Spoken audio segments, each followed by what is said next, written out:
What's up, everybody? This is DJ Lionhead, and this is the Support Cha Boi Podcast. Man, we got a great guest today.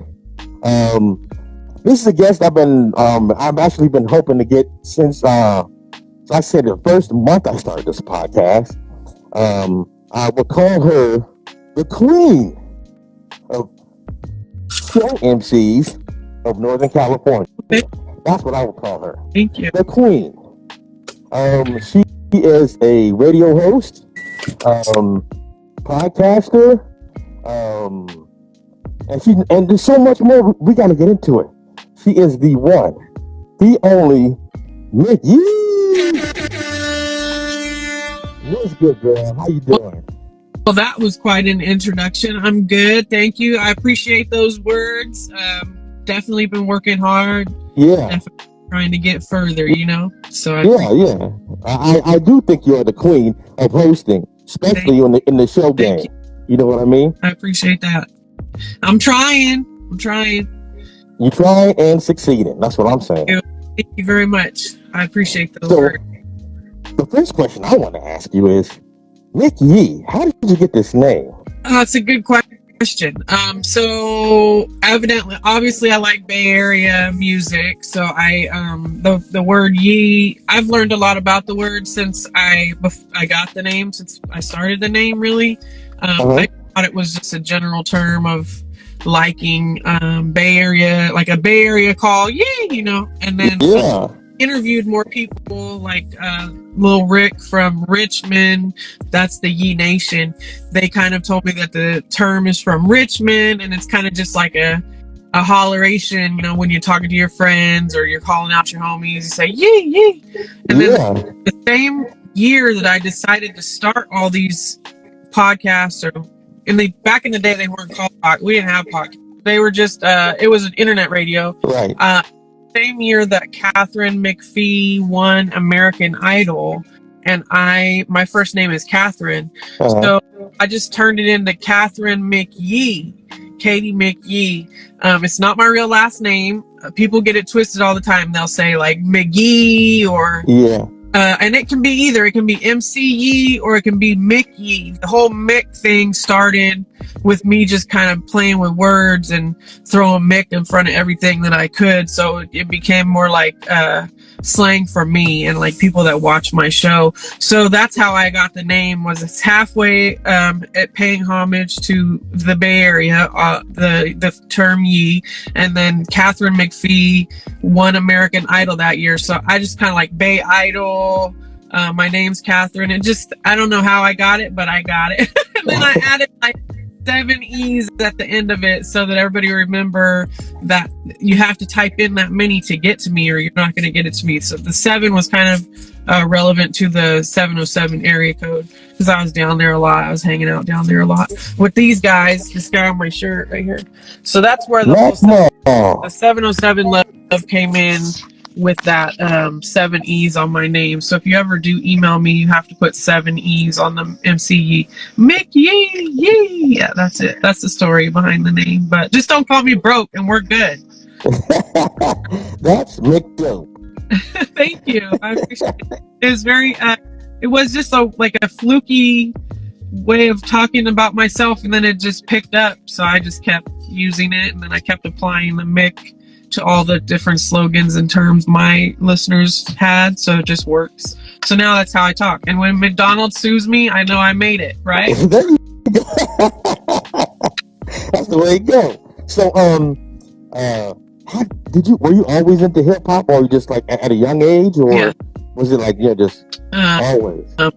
My dad was an arena manager my whole life. So I've been in big shows and catwalks and backstage like my whole young life. Seeing things, Kiss concerts and people spitting out blood on stage and stuff I probably shouldn't have seen at a real young age. Yeah. But my first experience with hip hop was in Reading, where I went to high school. I kind of went to high school up in Reading. The first experience was Sir Mix-a-Lot came there in a concert tour. So I took some of my friends backstage. I was probably only like 13. and he let us ride in his limo onto the stage for Posses on Broadway. So fell in love with hip hop like back when he was rapping. I'm older, I'm 47, so my era is probably, you know, past some of these younger kids' eras. But Mix-a-Lot came with all of his posse, so I got to meet them that night. And then the next hip hop show that came through Reading was Digital Underground, and it was Cypress Hill. So I was able to meet Shock G, rest in peace to Shock G, Humpty Hump. And I was asking people like, when is Humpty coming? You know, and they're like, that is Humpty. You know, like I didn't know it was the same guy. He just wore a nose. So I got to meet all them, and I met like Tupac before he was really relevant. He was more of a dancer for oh yeah, he was a roadie. Right. So that's kind of where it all started. Initially I came from Houston, Texas, so I was a fan of like Scarface, Ghetto Boys, Convicts, you know, anyone from 8 Ball, MJG, anyone from down south that was doing it, Master P. And then I came out here and I heard Bay Area, Sacramento, NorCal hip hop, and I fell in love with that, you know, secondly. But, you know, the West Coast all around, Snoop, LA, they just have a really dope hip hop vibe. So yes, I've definitely been down with it since at least the 6th grade. Yeah. Damn. That's my you was always with it. Yeah, definitely. My dad probably looks back and is like, I fucked up. You know, I shouldn't have let Now he told me don't be a promoter. You know, he doesn't want me to lose money. He doesn't want me to spend my own money. So they're always watching for that. But I have hella day jobs. You know, in California, you got to work like 90 hours a week to even. Yeah. That is so true. Making it. Okay. So I don't know if you remember the first time I met you. It was a show you were actually hosting for San Quinn. Yeah. Yeah. I don't know if you knew, but that was that time where everybody was getting on sharing the blunt. That was the second time I ever smoked in my whole life. Wow! I'm sure you have that. Yeah. I was trying so hard not to look high in front of you. Well, the lion head probably helps with that. Oh yeah, and it was a whole lot. It was a whole lot. I remember that night. That was the same night that I went from your party with Quinn. Yeah. That's one of my very favorites. I went to Lavish D's New Year's Eve party right after that. So I got New Year with CML. So it was pretty dope. I mean, I had you and Quinn and like everyone who was performing there, and then I went to a separate second party with like CML, Hermanada, some rappers. So I remember that night very well. So I appreciate you guys hiring me to host that event. It was fun. And when I host, I kind of zone out. Sometimes people will come up to me and be like, oh, do you remember meeting me at this show or that show? And it's like, I meet a lot of people, and when I'm hosting, I sometimes forget, you know, who I may meet. So if I ever don't remember your name or your face, all y'all out there, I apologize. I'm sincerely, wholeheartedly not a dick. Like, I really want to be nice to everybody. So come talk to me. Make sure we're following each other. Yeah, I feel it, man. I mean, you've done so much. Now, I see a lot of. I should say this. I've seen you do like radio things for quite a while. How did you get into that? Radio, I think, started in 2009, with Tofu and Synth, J-Synth. Shout out. Cynthia is Photosynthesis Films, very, very established videographer at this point, J-Synth. And then Tofu is his brother. Tofu shoots big BBW porn. So that's just like, that's an excellent job alone. But they at the same time had Sacktown, it was like KUMSFM, so it was California Underground Music, California Underground Music Scene, but it was a K. So they hired me to be, they were like, you ever thought about doing radio? Like, you have a really pronounced voice. And I said, no, I could. And at that time, I had just met Juice from Bullies with Fullies, and I was doing his promo for their tour, him and Jay Stalin's tour, Giants and Elephants. So this was on MySpace. This is how far back this goes. I started doing promotion for Juice, shout out to the Bully, and Stalin. And so I got to meet Stalin at a very young age and promote for him and work for them. And we would go to, my friend Tara and I were like the people that would go do the tickets and count how many people came to the shows. Yeah. So we went to California for that tour, and that was like Jacka, rest in peace to the Jack. That was Fillmore Rich, that was Filthy Rich, that was anyone you could think of that's blown up.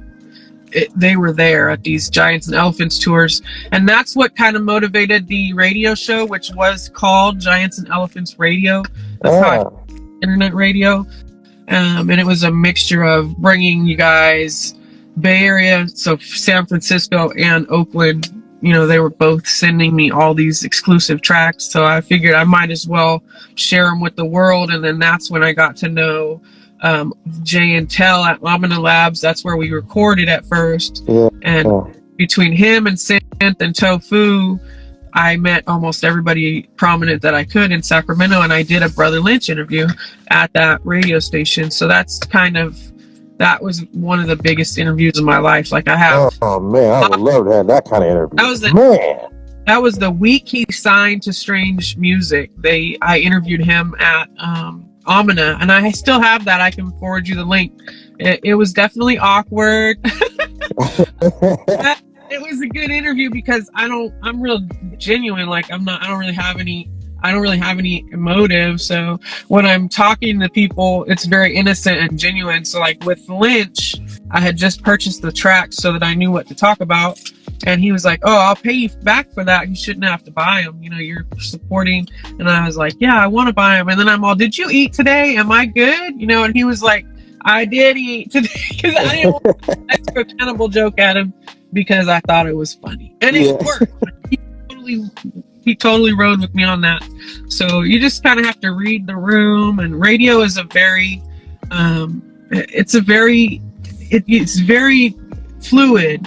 Like it could be at one point of energy one moment, and then the next moment it could be a totally separate energy wave. So it's very fluid. You have to be able to roll with radio. But that is where I started, was with Tofu and Jason at KUMS-FM, and I was simulcasting to Sacktown Radio, which is located in Rockland, and that was with his name was Lumpster, and he would do all the major interviews. Like I interviewed Richie Rich for the season veteran drop up there.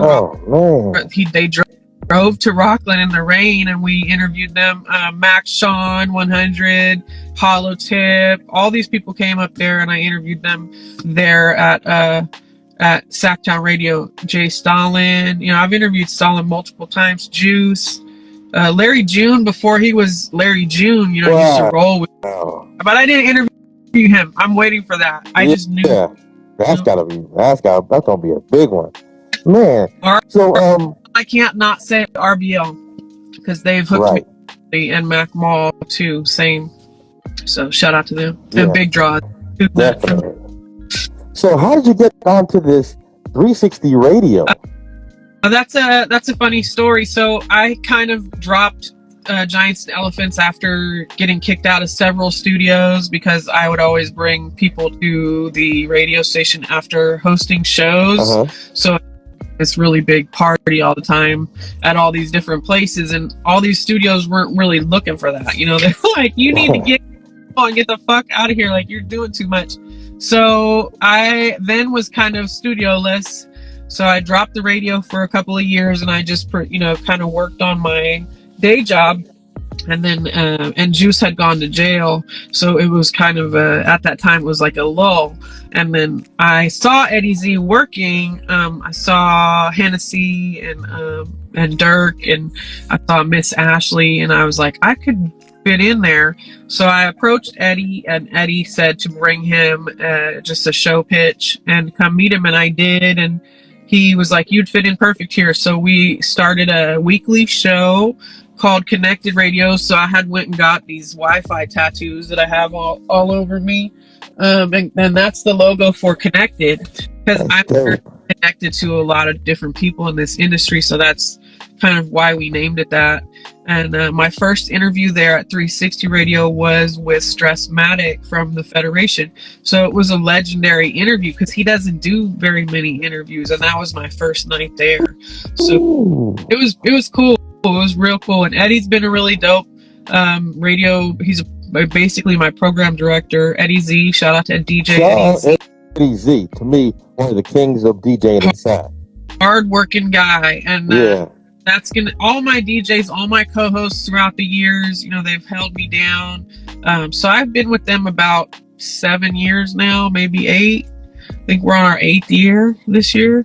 And we're in a new building. We initially started at the Old Sac location, which was Front Street down in Old Sac, like by the waterfront. Yeah. And the old 102.5 offices. So I was in a hip hop radio station.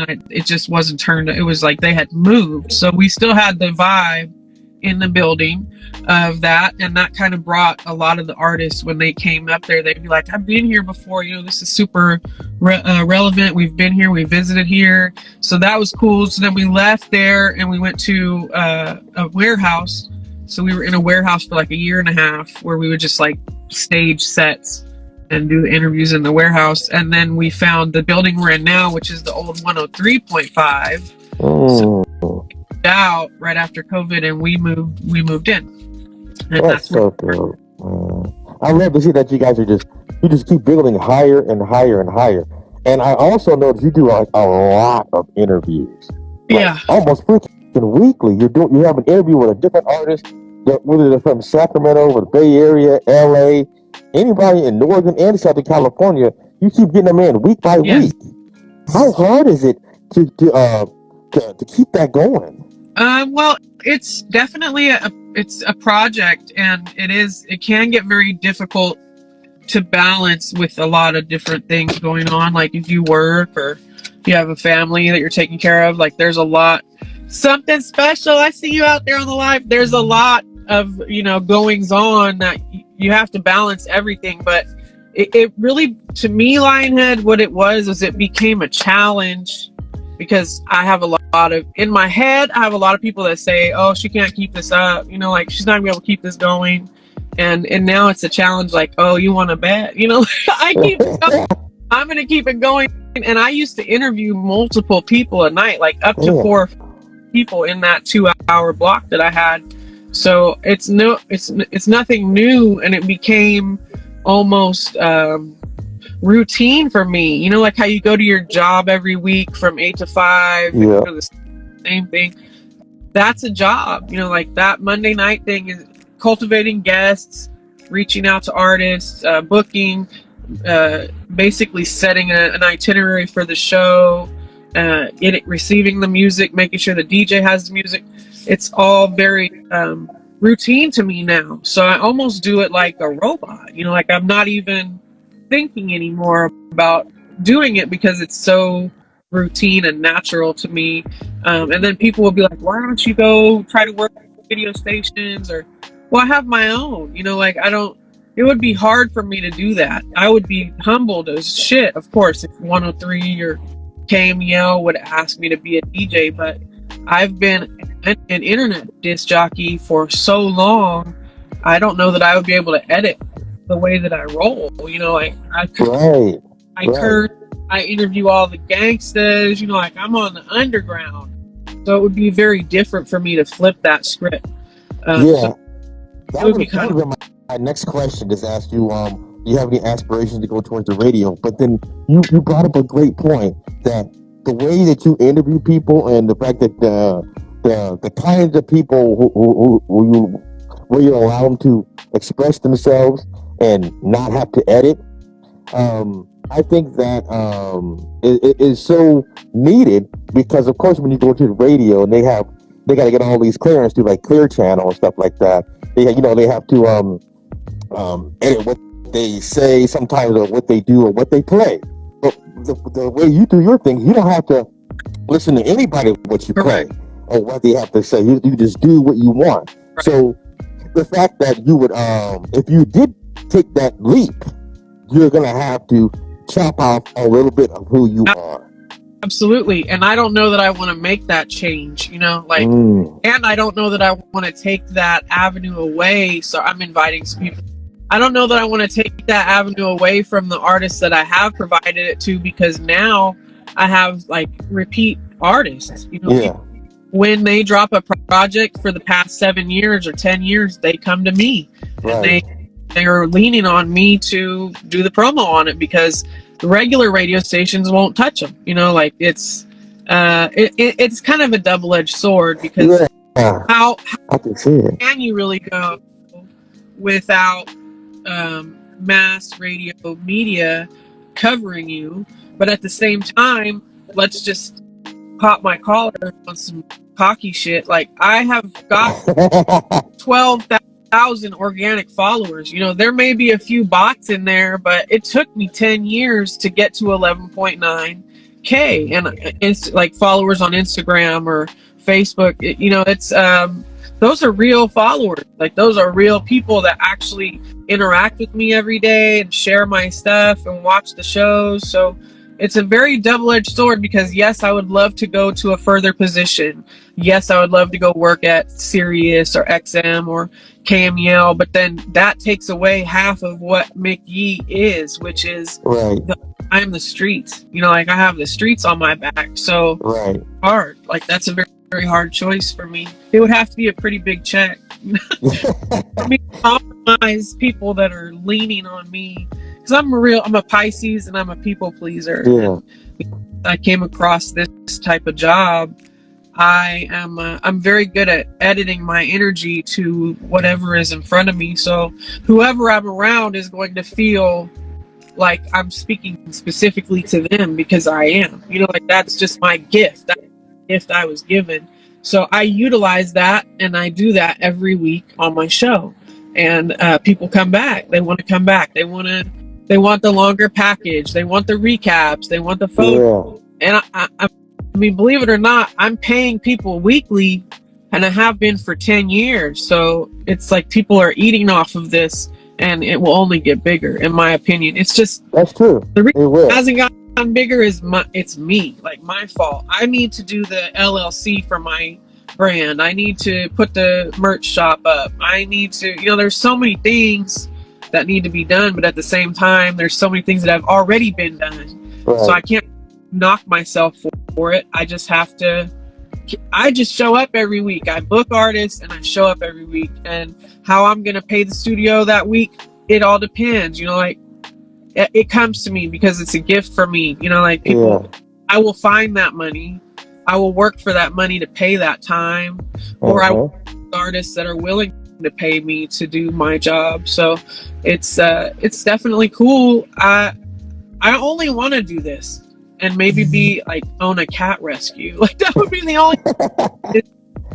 Well, as far as you interviewing so many artists, I have a question. Now, I'm pretty sure a lot of your guests who've been on your show will like to know this answer. Now, you can edit it any way you want, okay? Out of all of the artists that you interviewed, do you remember, you don't have to say names, do you remember who has the most funkiest breath? Yes, I do. Yes, I do. And it's somebody. What was your reaction once you had a whiff of that? Did you go like, whoa? I've definitely interviewed them more than once too, so I'm already aware when I book that person that I'm going to be dealing with some funky ass.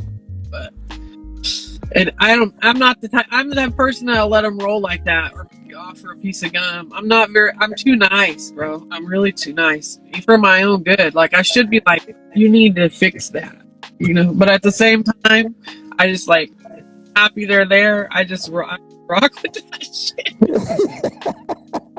But yeah, I do remember it. I do. I know who it is.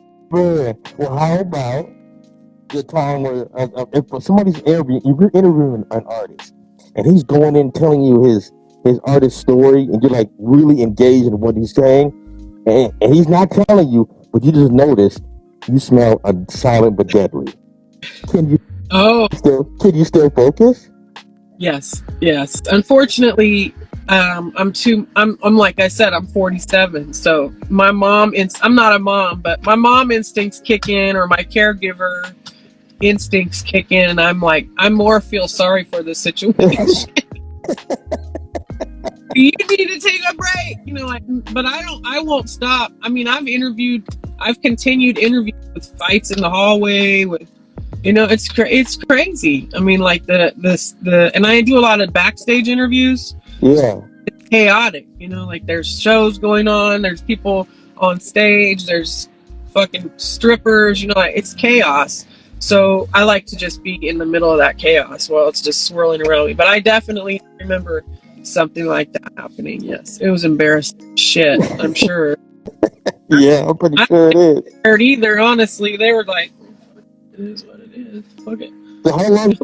You said you've been doing internet radio? For how long you been doing it? I started in 2009, so let's just say 2010 to 2024, and then one more year, so about 15 years. 15 years, yeah. Okay. Now I want you to do something for me. Let's make a Micky tutorial, and of somebody who wants to be like you and take your place as you rise in life. Okay? So when you get to the next level, what are the 3 things that someone would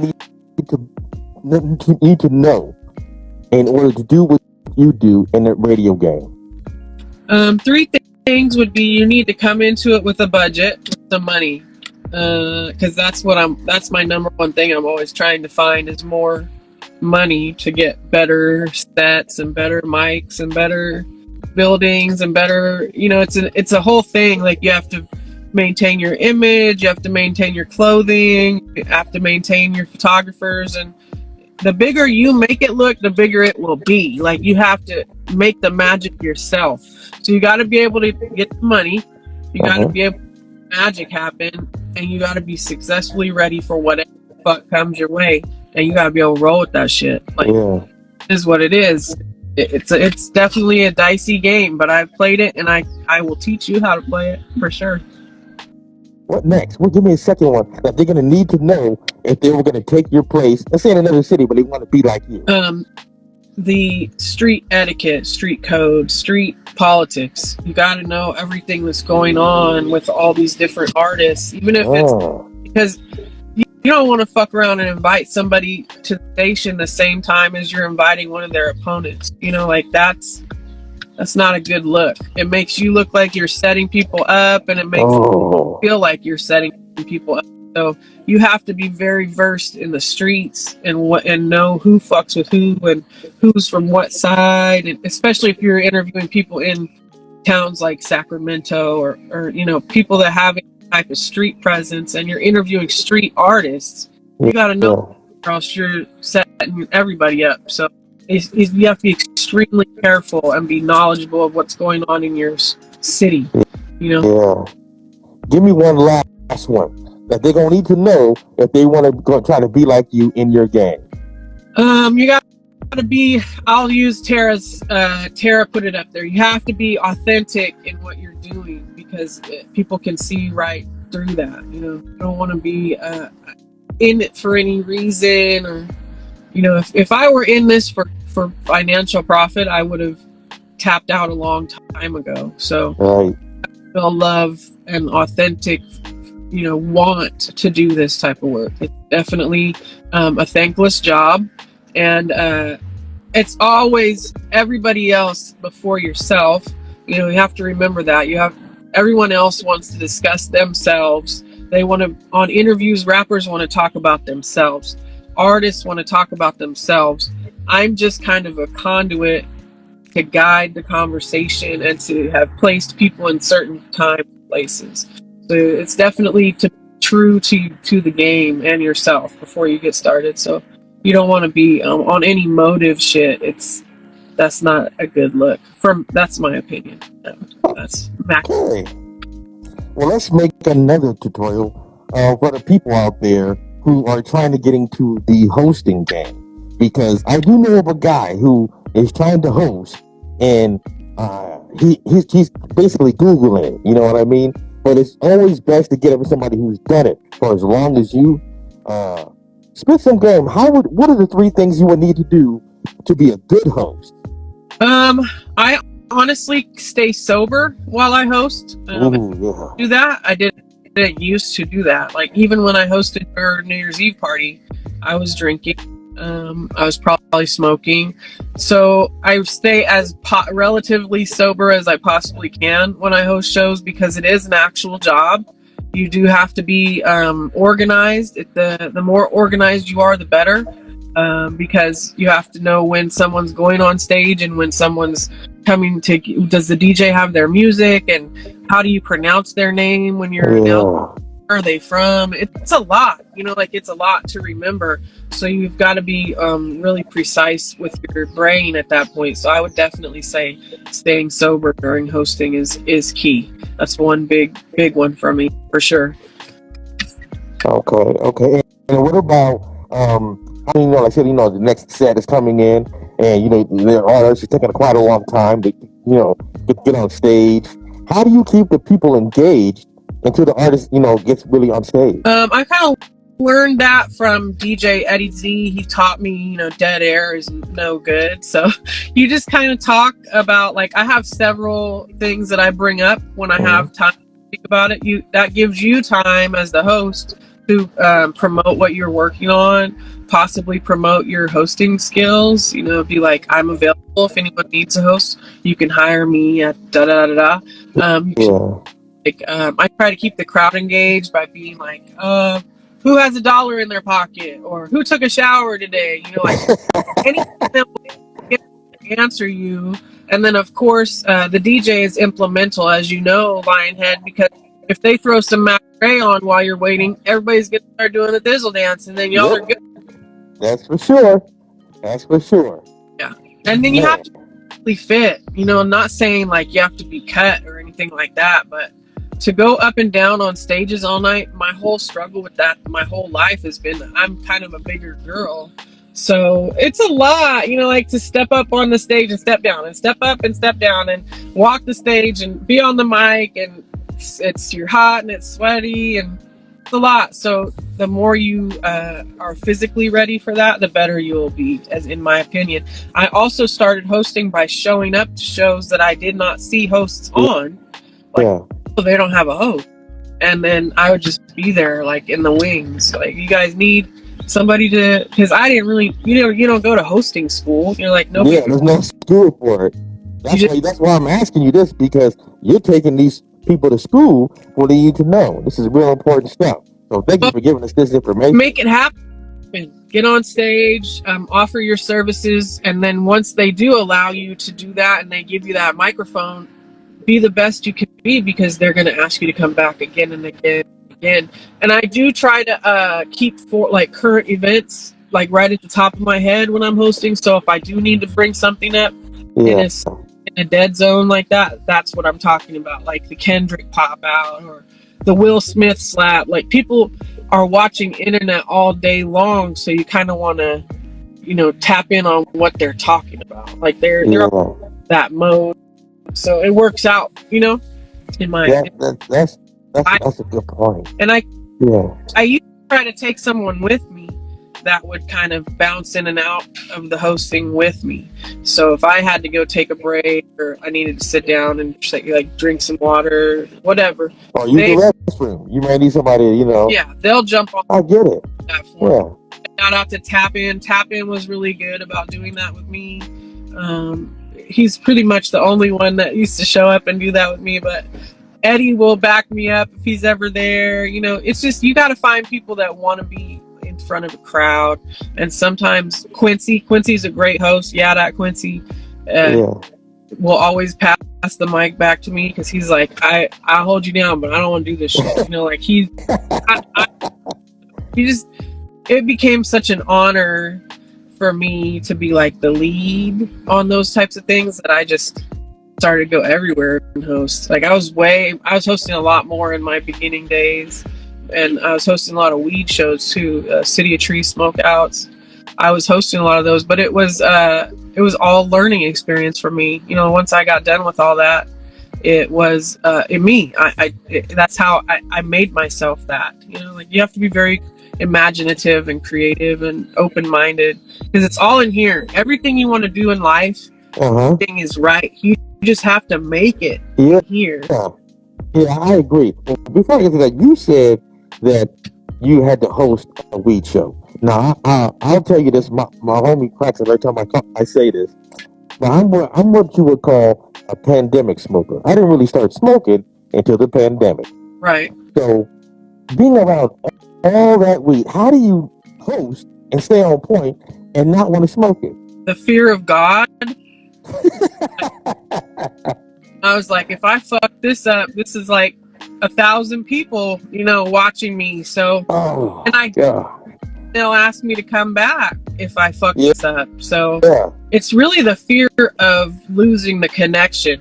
The secondhand smoke, yes, it definitely got me. Oh man. So I don't really smoke either. So I kind of, I'm more privy to the party drugs. Like I like pills, ecstasy, that type of shit. That was my shit. So I wasn't really tempted by the tree. And honestly, the tree probably brought me to where I needed to be most of the time when I didn't need you just have to be very conscious of the future while you're doing the present. And I did. Because I'm pretty sure that you've been to so many shows where people want to offer you drinks. They want to offer you trees. Yeah. They want to offer you things like, man, it's a party, you know, and they keep trying to push it on you. How do you say politely no? I accept it and then I give it to the DJ, or or I put it in the back. I'm just very gracious, so I would definitely take it and thank them for that, but maybe hit it, baby hit or something, you know, like time they're high and they're having fun, so they don't understand the concept of I'm working, but because it doesn't look like I'm working. But at the end, when they were sober or when they get home, they would realize it if I sat there and talked to them and been like, this is why, you know, like this is why I did that. I didn't mean to basically I didn't mean to disrespect you or not take your present. I'm working, so I need to make sure that I'm good. So that's kind of how that rolls. I gotcha. Man, this is great. I mean, I've been telling Henny Holyfield and Joe the Unknown, who was also on 360 Radio, that I said, man, I told him I would love to get Micky on the Support Cha Boi podcast. They said, that can happen. I was like, nah. You know what I mean? Nah. I'm like, now you're shooting for the stars. And I'm sorry it took me so long. I should have been on. No. Like I said, there's like some, you know how I'm pretty sure you have this too. There's some people who you want to interview, but they're like, you know, you feel like you're not there yet, so you don't want to ask them yet because they're, you know, you feel like it's not there yet. And then you were on that list. So some of the people who were on that list was you, Eddie Z, Brother Lynch Hung, and believe it or not, even though Brother Lynch Hung is one of my top 3 favorite rappers, somebody who I've wanted to interview for the longest time, I almost got him on an interview, Funk Beta. Oh, Funk Beta, yeah. I think Funk Beta is the top of my list. People are like, why him? Man, I got into Sacramento music and wanted to come to Sacramento from the Bay Area, which is I'm from, because of Funk Beta put this album together called Loaded with Lynch Hung, and that sound was so crazy that I immediately fell in love with him, with the way what he did, and I'm like, man, I wish I could meet him one day. So he is at the top of the list, but in the top 10, you were one of them. Well, thank you. I appreciate that. And this for you. I am working on a Funk Beta interview, so why don't you come in when I have him in there, and you can be my co-host, and we can interview him together. Oh man, dreams do really come true. Honestly, I just like to do this because I like to give back, and I like to be. I'm for the people. Like I would never ever turn anyone down. I would never turn any interviews down. Why would you do that? It's totally opportunity. Like, I'm not bigger than anyone else. Like, I need the opportunities just like everyone else does. I feel like I'm not good enough for Funk Beta or Brother Lynch either. Like, what the fuck? Who am I to them? Like, they set the tone for SAC music for a whole generation. Like, I agree with you. Man. I do know how I landed the Brother Lynch interview. It was through Molly RX, Molly McInair, Molly Meadowview, M Yang Molly. He's the one who hooked me up with the Brother Lynch interview.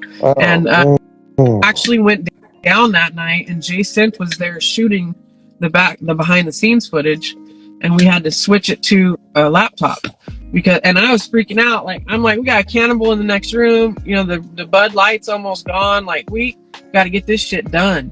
So we got it done. I'll send you the link because it's comical, because you can't really tell.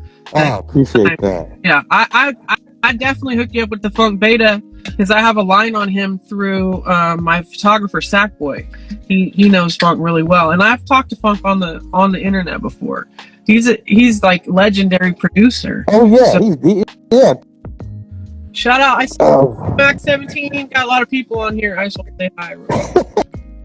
Lady, oh so crazy. Yeah. Burner Boy, Day Day, because you know. Justa Chris, Tara, you know, my whole internet career during COVID, I got to really know a lot of these people. You know, like I was on live like every day. We were still doing interviews on IG Live and like StreamYard, and we would do every Zoom. We were still doing.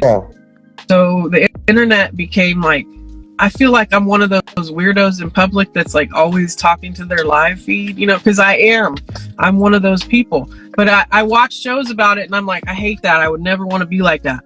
Well, wake up, bitch. You are that, you know, like and so that's why I try to take care of my followers, because these are real followers.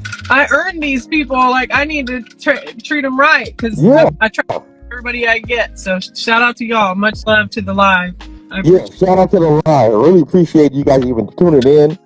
Whether you're only tuning in because Mickey's on here, or you're tuning in because of both of us, I appreciate the hell out of y'all. For real. Is there a guest that you would say is a dream guest that you would want to have on your show? Absolutely. I've been shooting for an E40 interview for probably.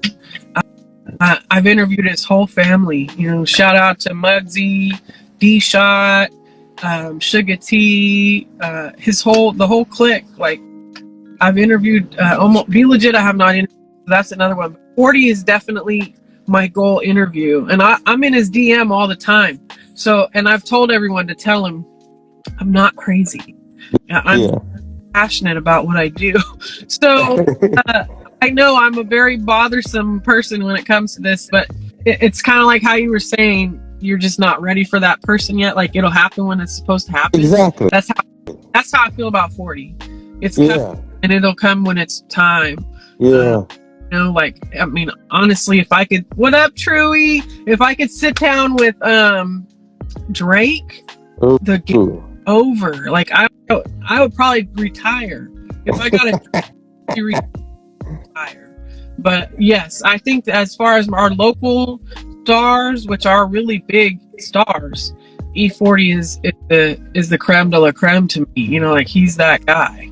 So I want to shout out Truthy Moo on the live feed. He's the guy who made all my paintings that are in my studio.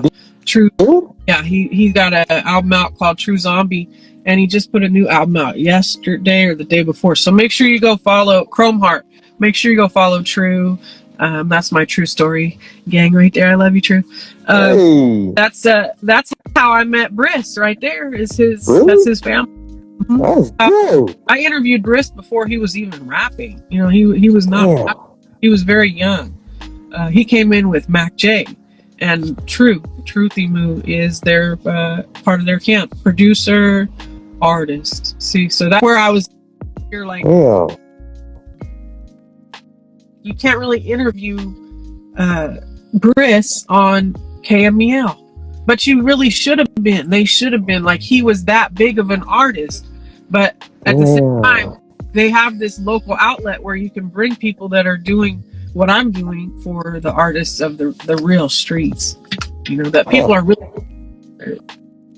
are really listening to this music. Like, this is mainstream is great. Yes, I love it. If it didn't exist, we wouldn't exist. But underground music is where it all comes from. So exactly. Why not? Exactly. Where do you think these people in the mainstream get their style, techniques, and stuff from? It comes from the underground. Right. Without us, they would just be bubblegum pop music. Correct. Exactly. It's all, and unfortunately, it's very depressing because the mainstream now does play a bunch of stuff that is inappropriate for kids to listen to, and not even good music. You know, it's like, even I know that I should play a certain thing at a certain time because kids listening, I'm influencing these kids, and it's like, I don't want to be that person that does something that influences mind. I agree, man, because sometimes they want you to play songs that's extremely violent, and then they try to make almost like a tutorial in the verses, right? And then now you're gonna play your niece that your nephew. Well, he's reciting it. Oh man, like wet ass pussy. You know, like that shit was. It still is played on mainstream radio like every day, but all they do is just bleep out like every other word.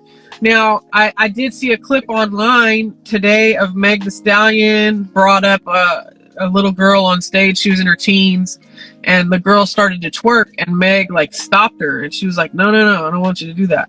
So immediately this 13-year-old just was like comfortable enough on stage to twerk. And it's like, what? At 13, I was at the Sir Mix-a-Lot show. I didn't know how to twerk, though. You know what I mean? It's crazy now, man. Twerking, for sure. It's so crazy because there are a lot of things that you see like in the elementary. I even walk by the elementary school, and they're rapping only the most violent songs, and the girls and I saw a couple of these girls yelling out, "Throw that ass in a circle," and they were like maybe in the 6th grade, 7th grade. I don't know, because I can't say I don't support violent music, because I super do. Like, I am the driver and the shooter. I support that shit all day long, but I do support it because I support the music of the culture. Right.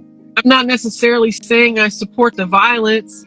Right. I support it as an outlet for people to put their creativity into, but I don't know which one is wronger. Like, I don't know which one is worse. The lewd and lascivious acts with the females that are influencing the young girls, or the violent shit that's influencing the young men, or I don't know which one's worse. I just know I'm trying to keep up with the way this generation is growing, because as an internet host and influencer, whatever you want to call it, you have to be in the know, and what's the skibbities and the rizzes and all that bullshit.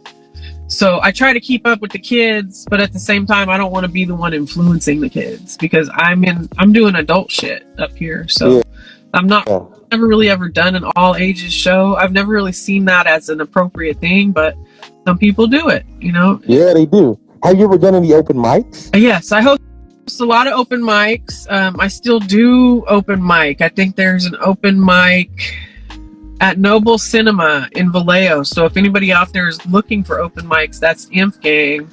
You can hit him up on the gram, INFGANG, and he does an open mic every month.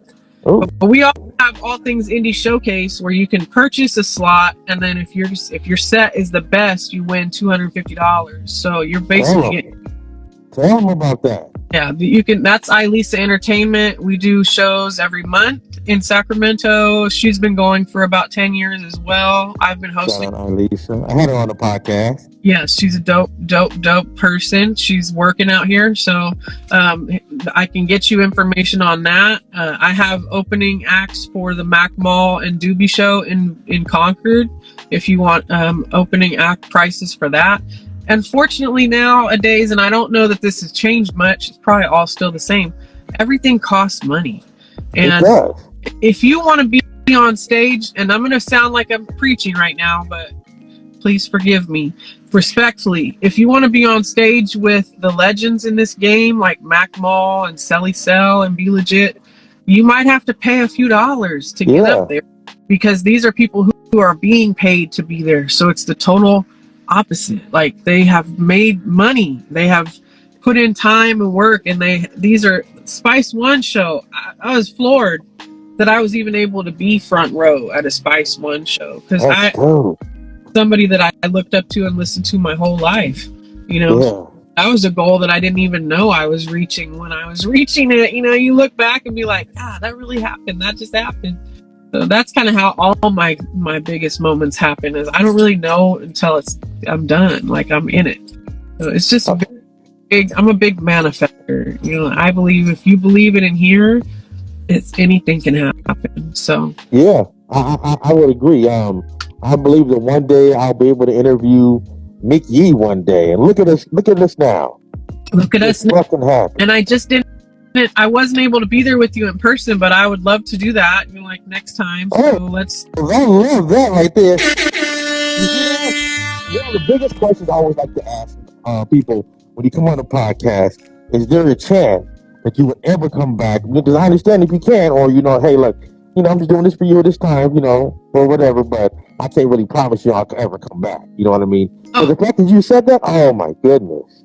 Oh no, once you're linked in with me, you're linked in. And you didn't know it, but you've been linked in since the New Year's Eve party, dog. Like you I did not know. I just thought, hey, I'm following somebody and she's following me back. That's dope. But you know how you sometimes where if you follow somebody and you feel like they're kind of famous and they follow you back, you're like, oh, this is dope, but you don't want to you don't want to. Dude, I think you know what I'm trying to say. Yeah. You don't want to overstep your bounds and asking questions, doing this. So you know what? Just be happy that she followed you back and keep it there. I was kind of like that for a while. Well, no, that's not me with you, so don't worry about that. You can Appreciate it. If you want to, when I interview, let me know and I'll line that up. But I feel you though, because I do the same thing. Like I try not to press too hard on the big name, because I don't want them to get tired of me, and cut the conversation or cut the friendship off. Like, I have a friend in Atlanta, shout out to Wendy Day from Rap. Oh, yeah, man. We all should know about Wendy Day. She's a legend. She did a Zoom interview with me, and I mean, we've already talked about if I get out there, I'm going to be doing, coming to her office and I'll do an interview in person with her. But I try not to, when people will spam their stuff to you on Instagram, and it's like, I don't put her in that. I don't want to piss her off by sending too much stuff. So I feel you, but just know that you and I we're the same. We're the exact same. We're both Oh man, appreciate that. We're both culture enthusiasts. So please, I encourage you to bother me. That's what I'm here for. Oh, I love it. I can connect people to other people. That's what I do. Man, I love this, man. So let me ask you this thing: what's next for Micky moving forward in your field? I have put some thought and some footwork into doing a broadcasting school for females, young females. So teaching females or women or even young adults how to get on a microphone and how to speak on a podcast. So that's one thing I'm very enthusiastic about is pushing the women forward in my field, finding more of them. I don't have any kids, so I would love to find some sort of predecessor to this and teach them how to do what I do. Yeah, man, I would love to see you teach this in a class at Sacramento State or something. Correct. It's going to be, I don't know where it will be, but it'll be some sort of workshop that's what I am working on. That's one thing. The other is we are going to start some 360 radio collective shows. So it will be people who we work with in the radio station who come to see me frequent flyers, so to speak. And a venue and we'll do shows that encourage the radio station, and that way we get more exposure for the radio station. But my real big goal in life is I really just want to take this further. I don't necessarily know that I want to be on Sirius or XM, but I would love to make my own internet radio station. I would love to be my own entity. I would love to be interviewed by No Jumper or a bigger name podcast, you know, Drink Champ, something like that. Yeah. I see that coming down the line. I see it coming down the line. I hope so. I mean, I don't know. It's not going to make me or break me, but I would love that. Yeah. And I'm always just down for elevation. You know, if it means that I have to spend more time refining things, then I will. But at this point in time, I'm booked out until September for my interviews. Ooh. So if anyone out there wants to do an interview, I'm going to just I was just going to ask you that. Like, hey, if somebody wants to get on the interview, what's the process? How do they make it happen? So I'm going to bring this up because it's kind of a touchy subject. If I ask you to come on my radio show, there is no charge. If you ask me, there is a charge. So it's all about supply and demand. Like I myself, I have to pay to be in there. I have to pay for a DJ. I have to pay for a videographer. I have to pay for an engineer, lights, the best equipment, the best Beats by Dre headphones. You know, like it's definitely like dope in there. Like we have the best equipment. We have the best DJ. DJ Eddie Z his prices are way out of my league. Let me just... Yeah, I'm pretty sure. Like I said, I still feel, personally, he's the king of DJs in Sacramento. But yeah, so the fact that you have him is high regard. He is, and his prices are way out of my league, but he's blessing me by, you know, doing what he does with me, as well as on Top Shelf Radio and everything else. 360 Radio is him. That's Eddie. Yeah. That's Micky Tilts. They started that shit, so it's all for community. It's all for underground artists. Shout out to them, man.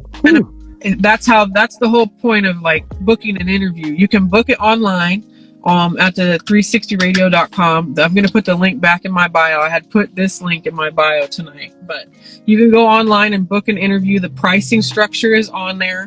Everything with a flyer and 3 professional photos from the interview. Sackboy shoots. He's been shooting me for 6 years. So it's a very routine process for me. I book, I get a deposit, they bring the rest the night of. But that's the way it works. You know, a lot of people will hit me up and they'll be like, "You're sleeping on me.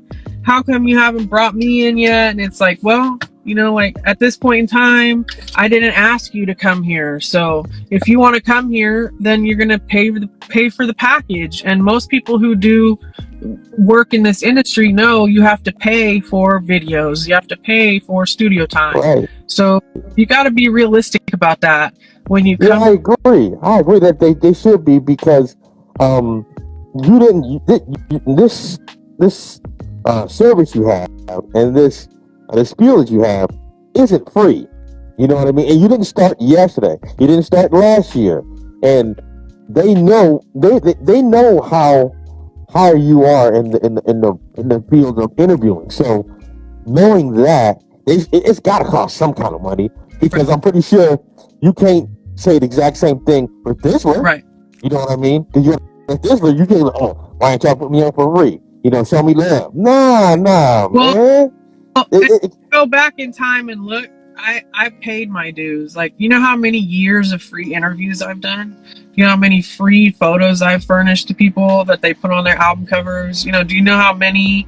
Like, if you go back in my history on my YouTube or 360 YouTube, you'll see I didn't even have the merit to charge anyone until about 2020. 2020 was when I started to actually charge.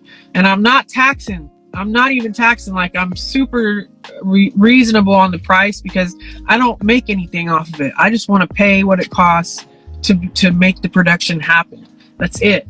I have a day job. Yes, I fucking hate it sometimes, but I have one, and it pays me. It pays my bills. It pays my Same here. All the shit. But at night, I have an access to a platform that's been in running for 7 years. Like 360 is no stranger. It's a household name. And we do to promote and push local artists as much as possible. But that's my rule, is if you come to me and you want on, then I got to charge you. If I go to you, I'm not charging you. And people will say, oh, you didn't charge RBL Posse. Well, I have their fucking logo tattooed on my arm. Come on. You already know. If they were in your shoes, and if they had your knowledge, and they had your experience, they probably charge double than what you charge right now. They definitely would, and they would not be letting me in. Oh, hell no. Hell no. Not if they had all your knowledge experience, there's no way. No, but I'm very I'm kind to my own, kind to a fault. You know, like I give away more than I could ever keep, and people will be like, you know, somebody brought me a fucking half pound one time instead of money. So I'll give that to my team, you know, like I'll give that to whoever needs it at the time. But I literally go to work every week to make sure my platform stays up. Like I'm not risking that. That's the one thing I won't. I can quit everything else. I am not fucking up my platform ever. I agree. I agree. Way too much money and time, and this is my name, and my name is gold out there in this field. Yeah. I don't have. It goes over a long period of time. I don't fuck people over. I have a good business history. If I feel like what I provided you wasn't good enough, or it didn't go up on time, like I have a situation right now where people were trying to promo a certain thing for a certain date, and my building wasn't cooperating, so I didn't get to push it as soon as I would have liked.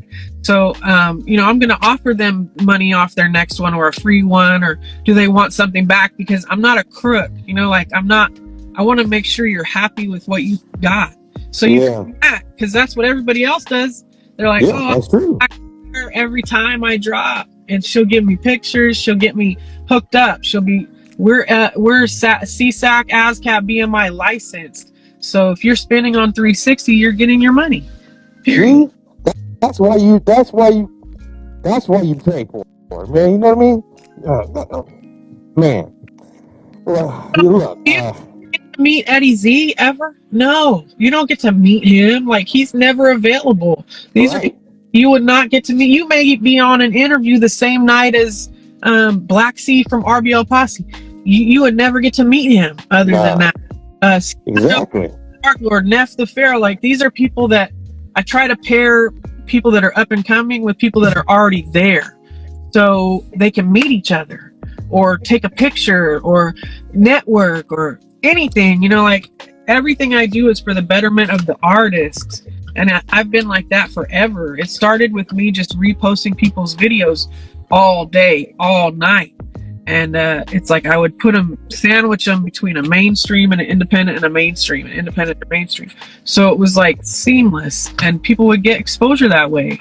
And that's how I started. I don't do it as much anymore, because I'm like, I've paid my dues on the repost tip, but I still do for people who spend with me. I'm going to make sure your shit is popping for life. Like, I remember stuff. So, you know, it's my business going, so of course I'm gonna look out for you, of course. So, well, you know what, I don't want to take up any more of your time. I'm gracious to have the time that I do have right now with you. So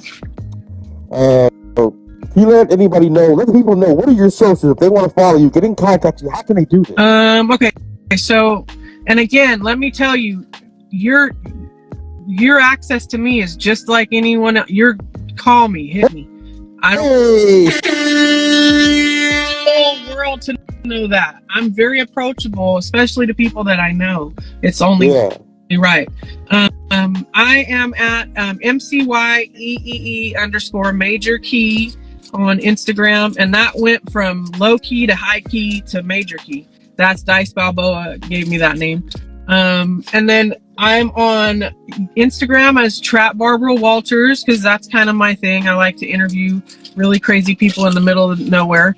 So Trap Barbara Walters on YouTube. I mean, not Great YouTube. TikTok. That's TikTok. Yeah. But MCE with 7 E's. You can Google it, and I pop up. And I've definitely got like thousands of interviews you can go check out that are old, and they're all on 360 Radio. THE360radio.com is the website. Shout out to the people that can make it happen every day. Eddie Z, Justin Z, Sackboy, all my co-hosts in the past, Rockamilly, Quincy, Yadat, Tap In. I've had some pretty dope people come in and sit down with me to co-host. My co-arts, Henny, Doe, of course, anyone that has ever bought or spent with me, the ones that stuck here on this live, thank you. Mac 17, Mac 17. Black God is on there, but Black God. I'm very approachable, so please do hit me up. If you're going to argue with me about my prices, don't hit me up. Because I'm tired of arguing. Like, I put in my time, so fuck with me accordingly. You feel me? Like, and I'm not on no cocky shit. Like, just, it's a business. It's a thing. I'm a business now. I'm not just somebody's homie that's promoting and hooking people up. I actually run a business that I pay people out of. Like, I pay my photographer, I pay my DJ, I pay my engineers, I pay the lights in there. So please, if you can pay, they can pay. With me accordingly, and I'll help you. I swear to God. Ask anyone and look at my track record. The hashtag is MCYEEEEEE. 7 E's on the hashtag. You'll see everything I've ever done. Again, I want to thank you so much, Micky, for coming on Support Cha Boi Podcast. Thank you. Is there anything else you want to tell the people? I want you all out there to support your boy. Support. Hey! Just like that. But yeah, other than that, what do I want to tell people? Fuck with me like I fuck with you, and that's all. Hell yeah. Always. So Tech Trace. Yeah, man, I want to thank you for coming to Support Cha Boi Podcast, and until the next time we get back on this pod, I appreciate everything you do. Thank you, man. I want to thank you, and I want to say this: love me or leave me alone. Hey, yeah. Love Lionhead. Love you so much. Too. You have a great night. Thank you. I'll see you soon. Yeah.